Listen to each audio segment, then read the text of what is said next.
Welcome, friends, to JCT TV. This is Bible study for the 21st century.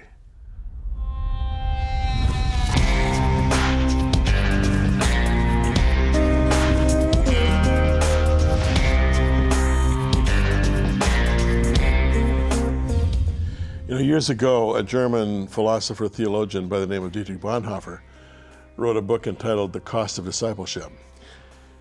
He died in a Nazi prison because of his stand for Christ and his opposition to the Nazi regime. He made the point that Christianity was never meant to be non-irritable, easy. He said it's difficult, and there's a cost involved. We're going to talk about that right after this.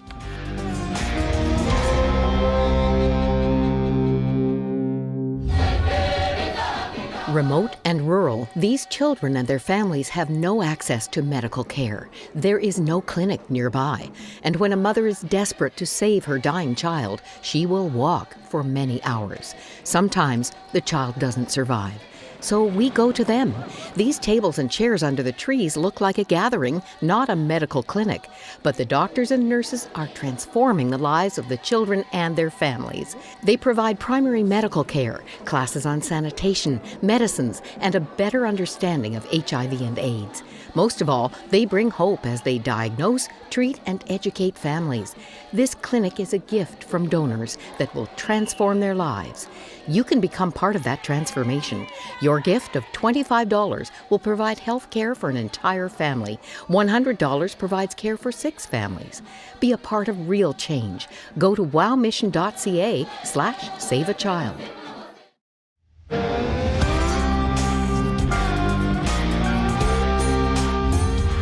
Okay, Matthew chapter 8, verse 18. When Jesus saw great multitudes about him, he gave a command to depart to the other side. Then a certain scribe came and said to him, "Teacher, I will follow you wherever you go." Jesus said to him, "Foxes have holes, birds of the air have nests. The Son of Man has nowhere to lay his head." Then another of his disciples came to him, "Lord, let me first go and bury my father." But Jesus said to him, "Follow me and let the dead bury their own dead." This is seen as really harsh. This let the dead bury their own dead. I'll get to that in a minute. Jesus sees great multitudes about him. And he's as human as you and I, and he got tired. And after a full day of ministering to people, and the Bible talks about virtue flowing out of him as he healed people, some in desperate shape, he found himself exhausted. And so in order to avoid these multitudes of people, he has access to a boat because some of his disciples are fishermen, and they have boats right there on the shore near Capernaum.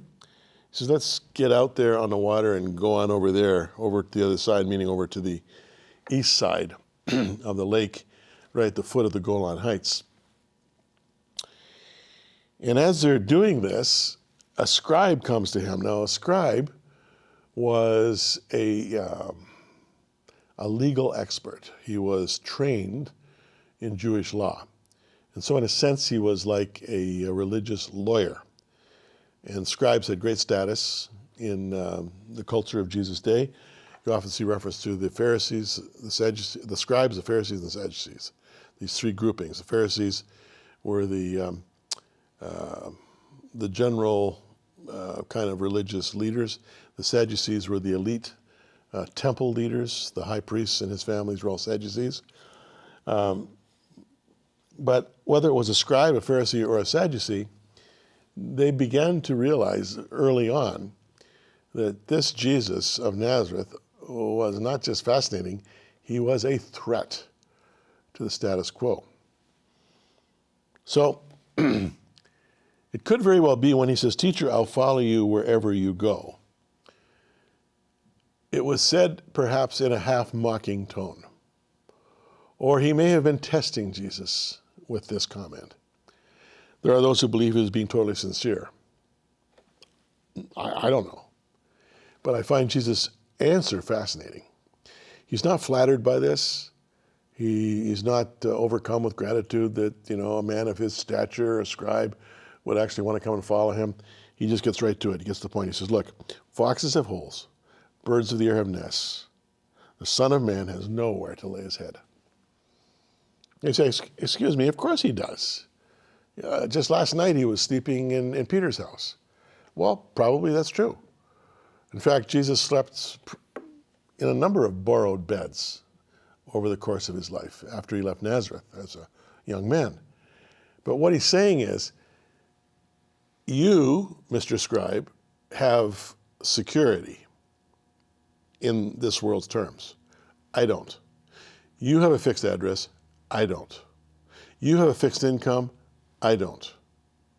I am paying a price for my calling, for my ministry, and you need to know that if you're going to follow me, you're going to follow me into homelessness, into lack of pretty much everything for a period of time. Now, the other disciples were ready to do this, and you can be sure much to their wives' displeasure. We don't have any account of this, but it's quite likely that Peter, James, and John and Andrew came back from time to time to the Sea of Galilee to do some last-minute fishing just to put food on the table for their families. But what Jesus is suggesting here is you need to understand there's a cost to discipleship. It's going to cost you something. It's not going to be easy. There's no such thing as cheap grace in the kingdom of heaven. This probably shocked the guy. And we don't have any record of, any response on his part or what he chose to do after hearing this. But another comes along and says, Lord, I want to follow you too, but let me first go and bury my father. Now, you look at that and you say, well, okay, a funeral. It was a son's profound duty in the Jewish culture to make sure of the funeral arrangements of his departed parent.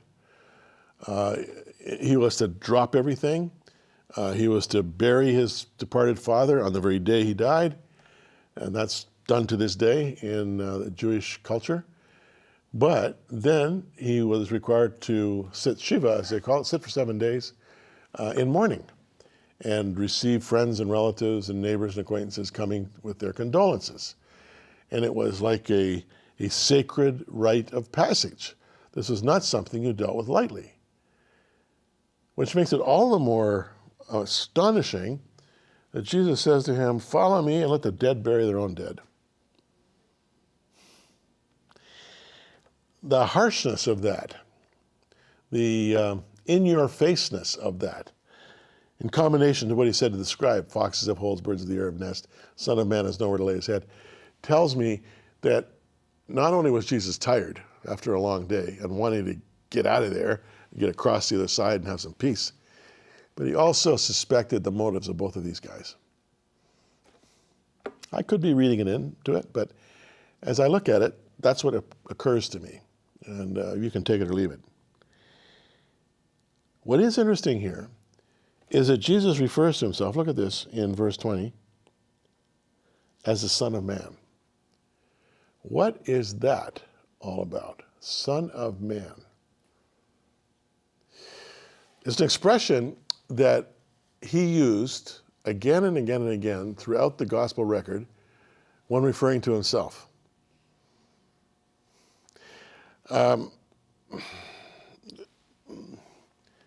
There's debate about what it means.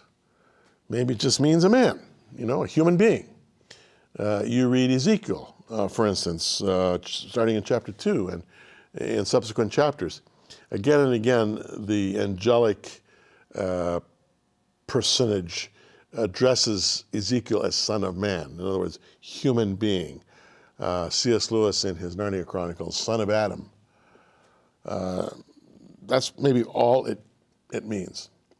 But then, because of something Daniel says in his writing, and then something that is written about in Mark chapter 13, chapter 14, and also Luke chapter 17, there is this belief that the Son of Man refers to a celestial figure who comes on the clouds at the end of the age to establish the final order.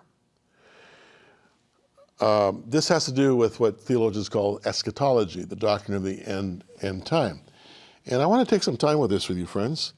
I don't have it on the screen, so you're going to have to listen to me read it. Luke chapter 17, verses 22 to 37. Maybe in post-editing we can drop this scripture in. We'll see. He said to his disciples, "The time is coming when you will long to see one of the days of the Son of Man, but you will not see it. People will tell you, 'There he is,' or 'Here he is.' Do not go running after them. For the Son of Man in his day will be like the lightning which flashes and lights up the sky from one end to the other. But first he must suffer many things and be rejected by this generation."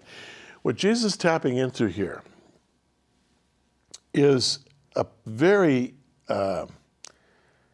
proven, powerful, long-term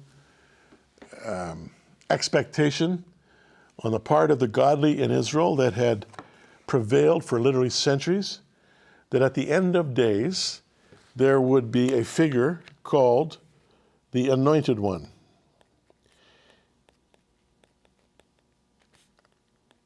And Anointed One is Messiah.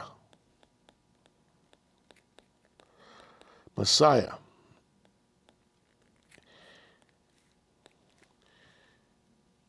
He is someone who is going to be revealed at the end of the age.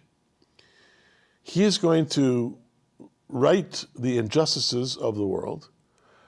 He is going to rout any and all enemies surrounding Jerusalem.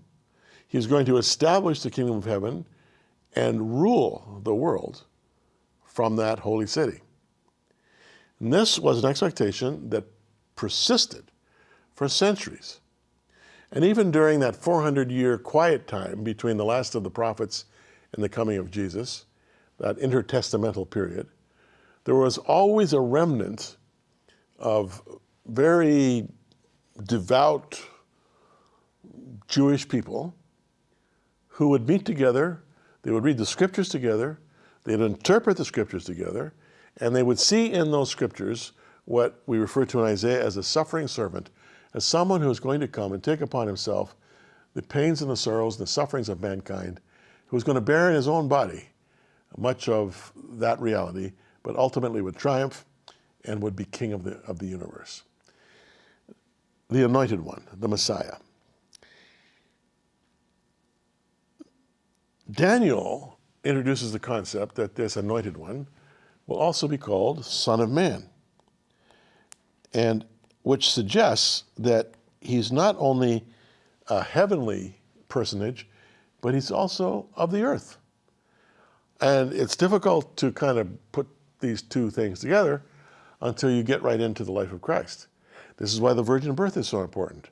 A supernatural impregnation, a creation that only God could do in the womb of a virgin, the birth of Christ being what it was, the life of Christ being what it was, the very short period of time he ministered, those 3 years at age 30 to 33, and then his untimely death at the hands of the Romans, his crucifixion, and then, wonder of wonders, his resurrection and his ascension with the promise that he would one day return.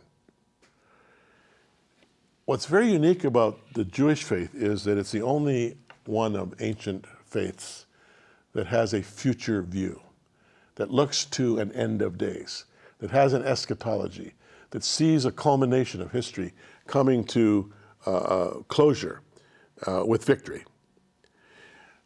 It is this that Jesus represents to his own people. It is this that Jesus represents to you and me, even though we are Gentiles, lo and behold, 2,100 years later. This is the blessed hope of the church, that he's coming again, but we do have a sense, and it's rooted in Judaism, that there is coming an end of days, there is coming closure, an end game, if you will, that will then culminate in the introduction of a new heaven and a new earth, a whole new created order, something that will be so wondrous that we cannot even imagine. No sickness, no sorrow, no death, no pain, no dysfunction, but a remarkable sin-free world. hard for us to imagine this.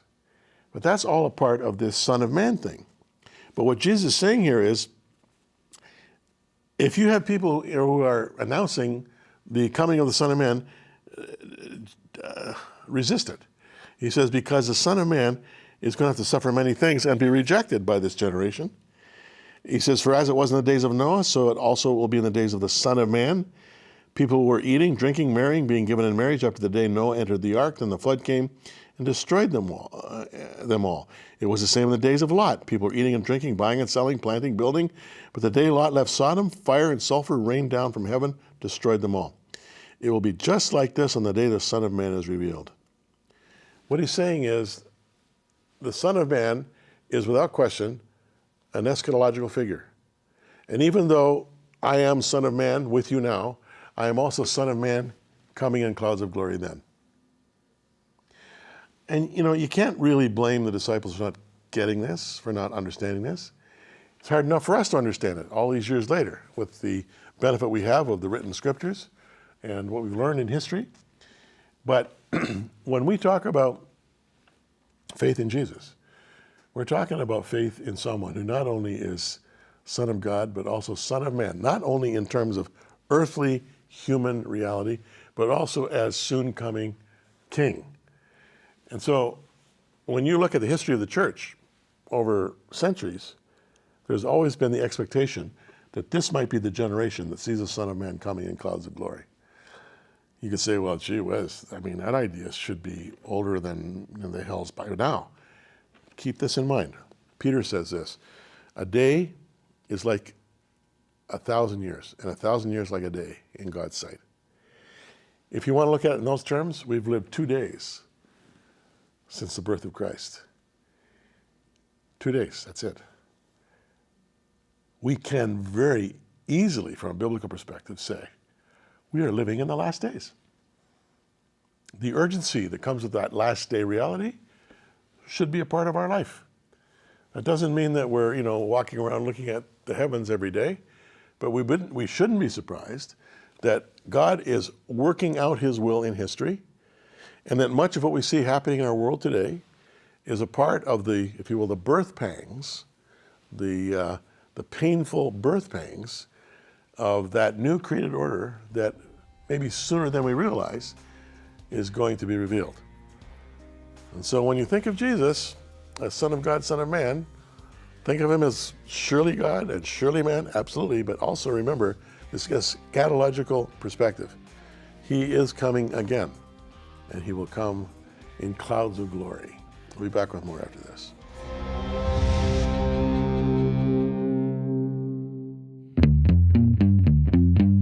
The work of the Word of God is stunningly remarkable.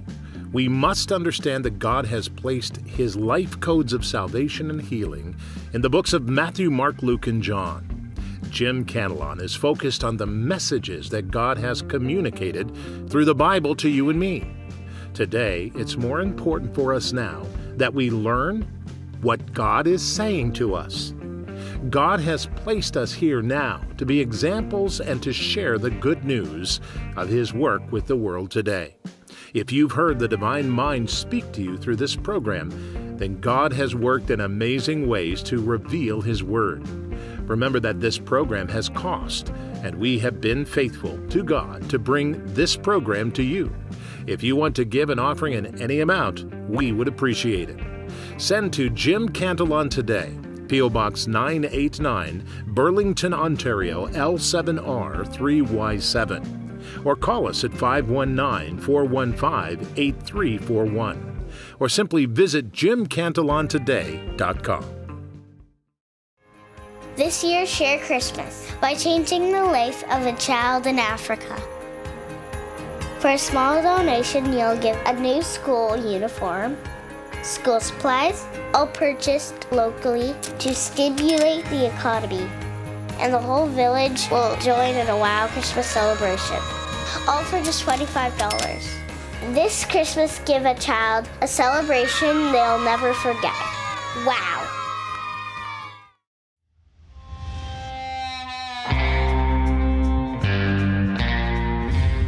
Friends, a lot of you realize that I come from a ministry family.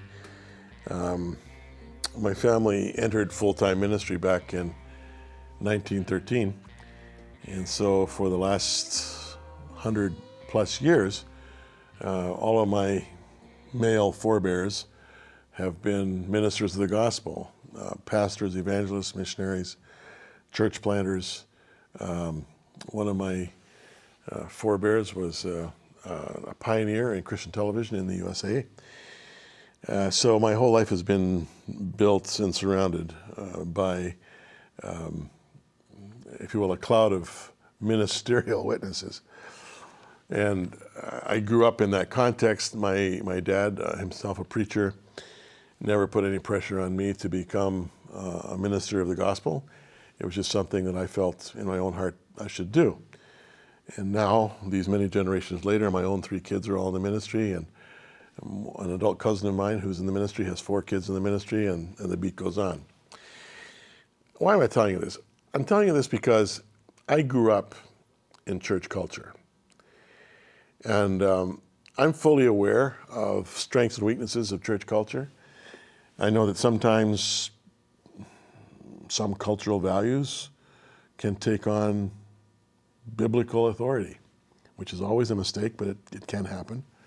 And I won't get into any of that. But one thing I will say is this. When I was growing up, and I know I'm ancient of days, before television, when I was just a little kid, it was quite common for small churches in central Saskatchewan, where my dad was pastoring, to use any excuse to get together as groups of churches in some common meeting place for what they used to call a rally. Any civic holiday, any national holiday, there was always a rally somewhere. And so we'd all drive there, and everybody would bring food, and it was very humble food indeed. The cars were generally quite old and beat up because no pastor had any money in those days. I remember the dusty roads of Saskatchewan, and I remember sometimes the car breaking down and flat tires and rads overheating and running to the closest body of water, which in Saskatchewan is called a slough, and coming back with some cans of water to put in the rad. It was all a huge adventure. But once we were there and the service began, it was always very raucous, upbeat, enthusiastic singing, and very loud and urgent praying. And then the preaching. And it didn't matter if it was winter or spring, summer or fall, whether it was close to Christmas or close to Easter or whatever the case may be. In fact, sometimes I'd go to services that my dad would conduct for funerals or weddings or the dedication of babies. Didn't matter what the occasion. Always, the preacher would bring up the subject of the return of Christ. Always. Getting back to this Son of Man motif, this eschatological figure who's coming in the clouds of glory at the end of the age, that's exactly what they were talking about. Always quoting the angels to the disciples in the first chapter of Acts, when Jesus ascended from the Mount of Olives into heaven. Men of Galilee, why stand you here gazing up into heaven?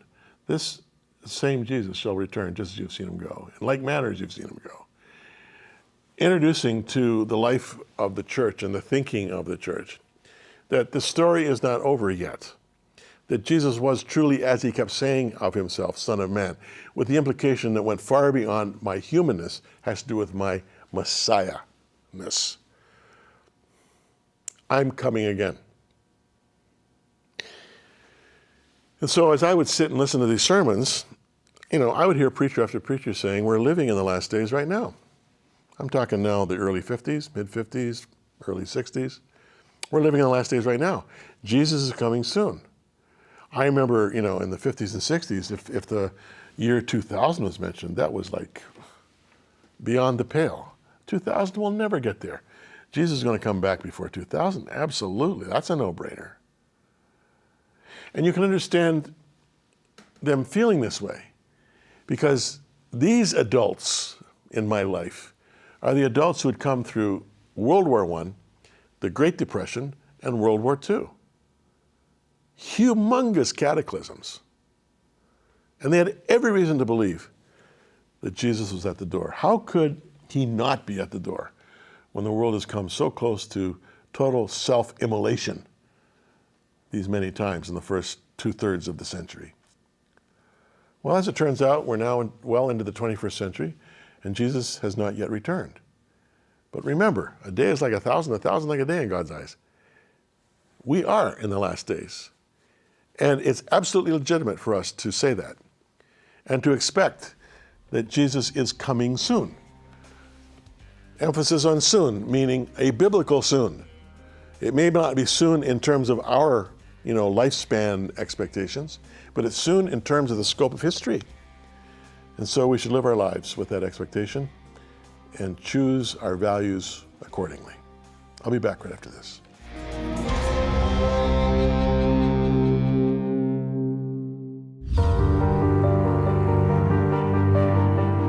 Cantelon's Casual Commentary, a companion guide as you study the Gospel of Matthew, along with your host, Jim Cantelon. There is so much in Scripture that can't be covered in a half-hour program. What is the context for this story? What were the Jewish traditions at the time? What is the Hebrew meaning of the word? Jim decided to share some of his research with you in a series of compact booklets that soon will be a book. We'd like you to have a copy of Cantelon's Casual Commentary, edition number 1. Place your order with a meaningful gift and help us build this ministry. You may wish to become a monthly partner when you place your order. Phone 519-415-8341 or write Jim Cantelon today, Post Office Box 989, Burlington, Ontario, L7R3Y7, or go to jimcantelontoday.com. Ask for Cantelon's Casual Commentary and state the amount of your gift.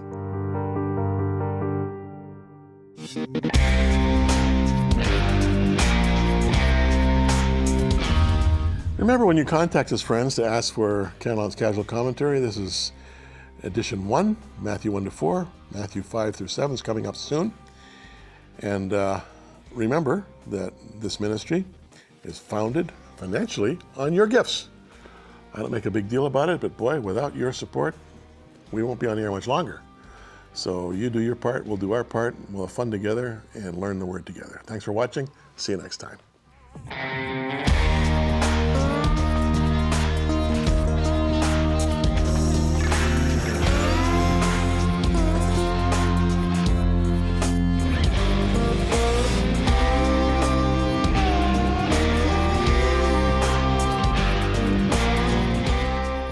Contact us. Jim Cantelon today. P.O. Box 989, Burlington, Ontario, L7R3Y7. If you're sending a check, make it payable to Jim Cantelon today. Or visit us online at jimcantelontoday.com and click Support.